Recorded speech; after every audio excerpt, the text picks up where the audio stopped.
mes lumières taureaux, je vous présente tous mes meilleurs vœux pour cette nouvelle année, qu'elle vous soit douce à l'intérieur et vous procure force et courage pour faire face à l'extérieur avec lequel nous allons devoir continuer à composer.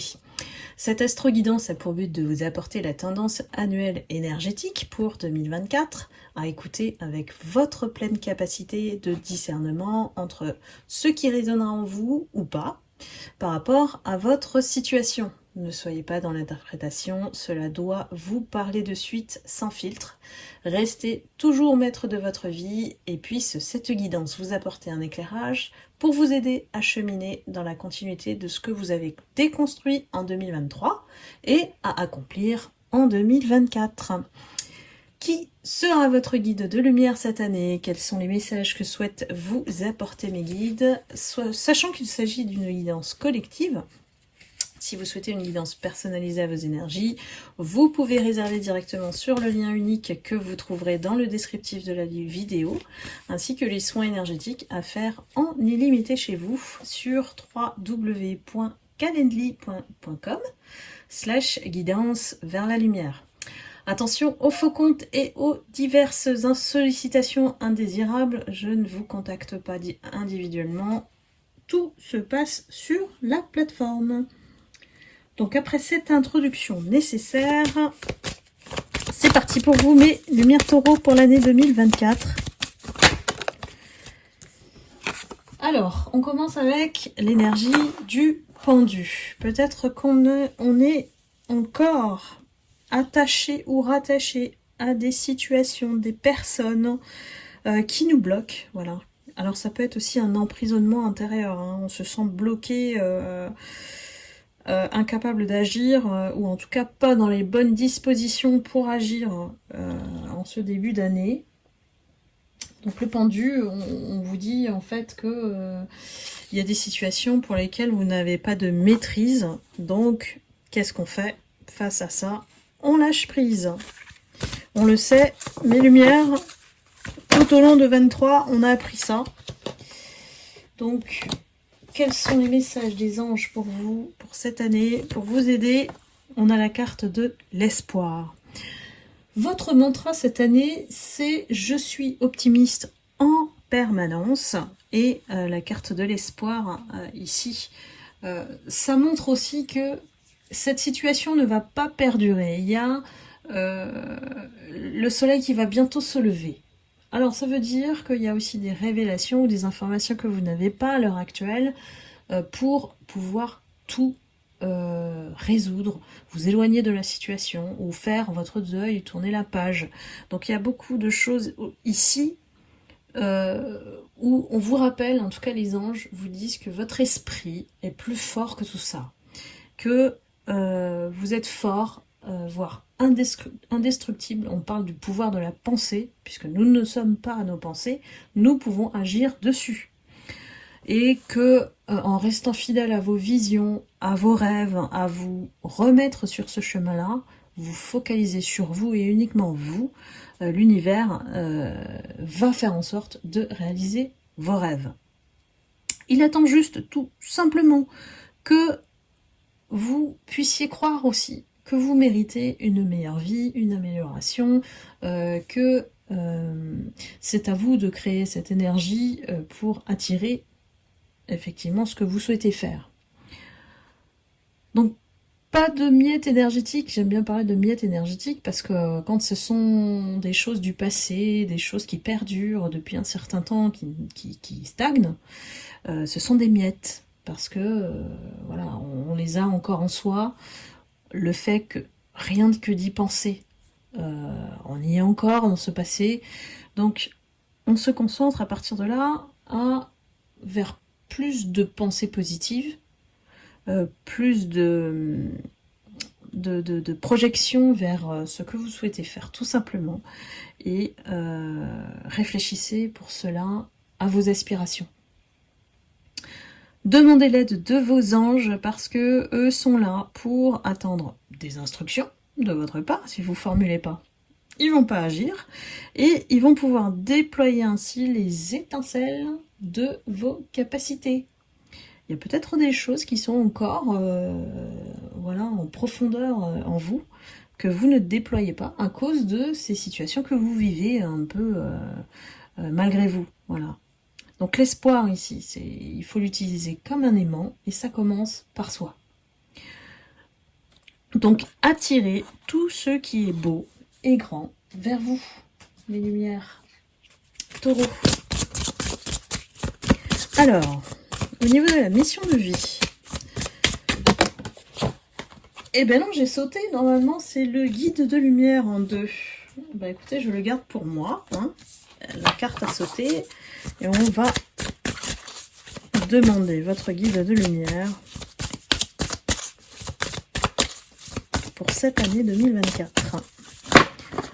Pour les lumières taureaux, s'il vous plaît.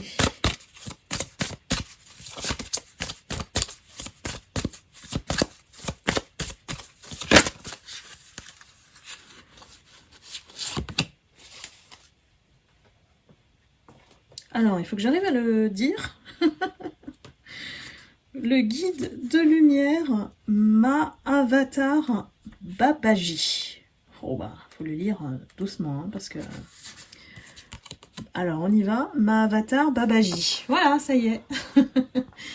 Donc lui, votre guide de lumière, il est là pour vous accompagner cette année à être dans l'expansion de l'âme, d'élargir votre conscience, de mieux comprendre les connexions entre toutes les choses, entre les êtres. Donc ici, Mahavatar, ça signifie grande incarnation ou tout simplement avatar.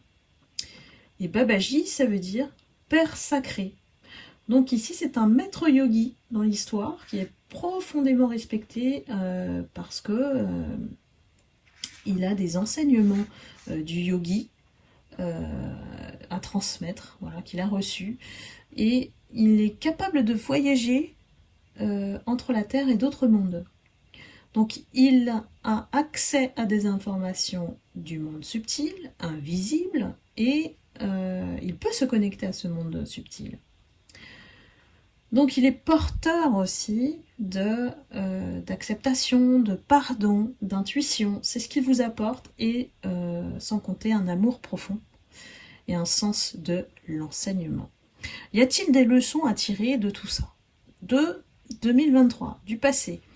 À vous de voir mes lumières taureaux. Et parfois vous vous mettez peut-être en retrait.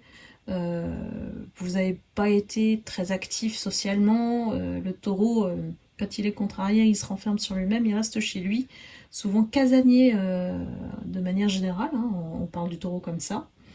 Et ce repos intérieur, c'était aussi un retour vers soi spirituel.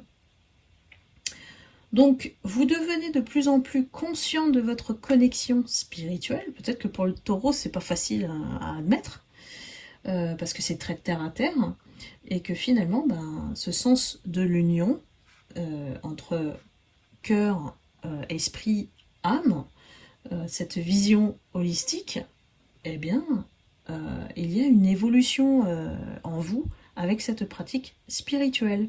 Parce que souvent, lorsqu'on est au plus bas, parce qu'avec l'énergie du pendu, on est forcément happé un petit peu par les énergies basses, on est dépourvu de tout, eh bien, on s'accroche à l'espoir, à la spiritualité. Donc ici, la pratique spirituelle est importante, hein, tout simplement en retournant vers soi. Hein.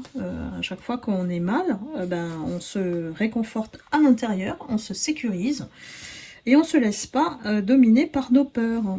Souvent, c'est ça qui prédomine et puis nous emmène nous entraîne vers les énergies basses. Donc, faites confiance à ce guide de lumière. Faites appel à lui lorsque vous avez besoin effectivement d'inspirer par ce feu de l'union en fait sacrée en vous. Et puis qu'il puisse vous apporter une compréhension entre vos pensées et vos actions. Et créer cette énergie dont vous avez besoin. En plus, on a la carte qui derrière est tombée, qui est un projet spirituel, donc c'est vraiment pas un hasard. Merci les guides.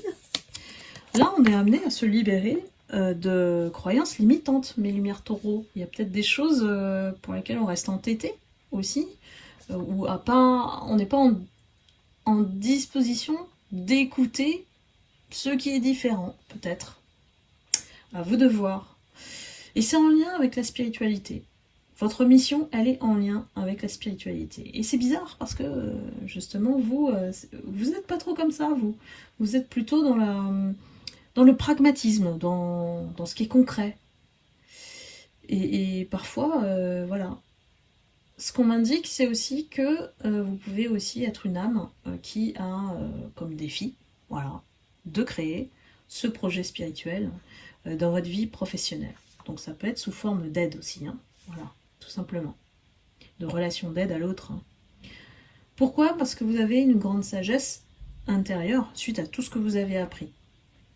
Donc vous avez des grandes capacités de compétences spirituelles. Il y a une intuition, il y a une sensibilité, voire énergétique, et puis peut-être des canaux médiumniques puissants.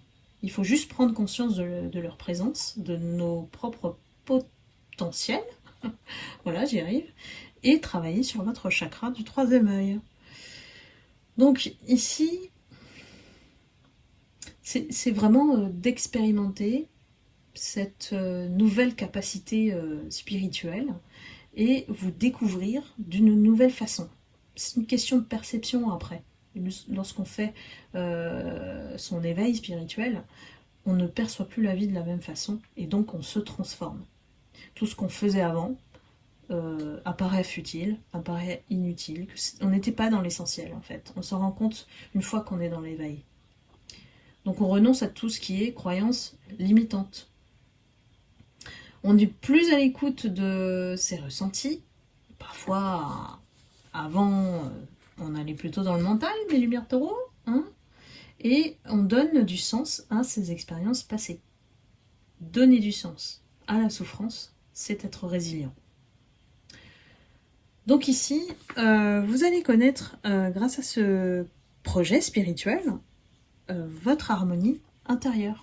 C'est ce que vous allez gagner en 2024 et vous allez vous sentir plus en paix avec vous-même, voire à votre place. Peut-être qu'il faut se délester de choses liées à la famille, au conditionnement, à l'éducation, à la société, qui vous ont empêché d'oser d'être vous-même en fait. Par peur du jugement, par peur de beaucoup de choses, hein, voilà.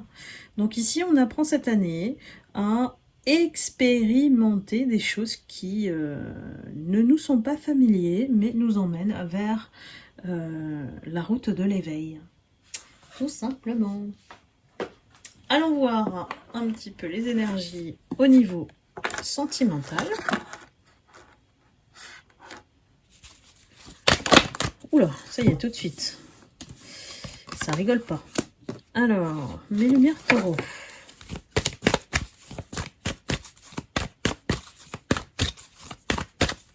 J'ai l'impression que vous êtes dans une phase de reconstruction, de réparation de l'âme en fait. On a peut-être vécu une relation de longue durée qui s'est soldée par un échec. Alors ça va pas parler à tout le monde évidemment, mais on reste encore là-dessus. Il y a encore des énergies du passé, hein. On n'est pas encore libéré, hein, là. On est plutôt dans la phase de croissance, d'ancrage, je dirais. Parce que malgré tout, vous êtes fait pour ça. Vous êtes fait pour être en couple, pour vivre une relation durable. Voilà, vous aimez pas les choses qui bougent trop. Voilà, vous voulez des repères solides, fiables. Vous vous engagez pas dans l'amour si c'est pas vert, tout est pas au feu vert. Voilà. Donc on parle de bonheur, mais j'ai l'impression que c'est le bonheur déjà en vous. Voilà, on se réconcilie un petit peu avec soi-même, avec l'énergie de l'ancrage. On est toujours dans l'amour, plus ou moins. Vous êtes un cœur d'amour, quoi. Donc, faut pas le donner comme ça. Et on retrouve l'harmonie cette année. Hein. Voilà, c'est ce que je vous disais. Avec une dose de chance et une possibilité d'engagement. Ça peut être aussi une signature de quelque chose, voilà, d'important pour vous, dans lequel vous vous engagez. Et après la période de désert, où quand même, hein, voilà, la rose elle a poussé, malgré tout, et là c'est mieux d'être seul que mal accompagné, parce que peut-être que vous avez vécu une relation d'emprise. Donc ça met du temps de sortir d'une relation toxique. Donc voilà, prenez le temps. Le corps a besoin aussi de se désimprimer de tout ce qu'il a pris dans ses mémoires cellulaires. Et on finit par la carte de l'espoir. Ça tombe très bien, c'est synchronisé pile poil avec les anges. Bien, écoutez, ça veut dire que on ouvre le champ des possibles grâce à l'espoir. Donc, restez toujours, j'ai envie de dire, dans un état d'esprit positif. Ça va vous permettre de mieux vivre tout dans sa globalité. C'est la clé. C'est la clé pour vous cette année. Je suis optimiste en permanence, rappelez-vous. Donc voilà, mes lumières taureaux, j'espère que cette guidance vous aura éclairé. Je vous remercie infiniment de votre fidélité, d'être toujours là, de vos commentaires. Je vous souhaite une excellente année 2024 et je vous retrouve très vite pour une prochaine guidance. Je vous envoie beaucoup d'amour et de lumière et prenez soin de vous. À bientôt. Bye bye.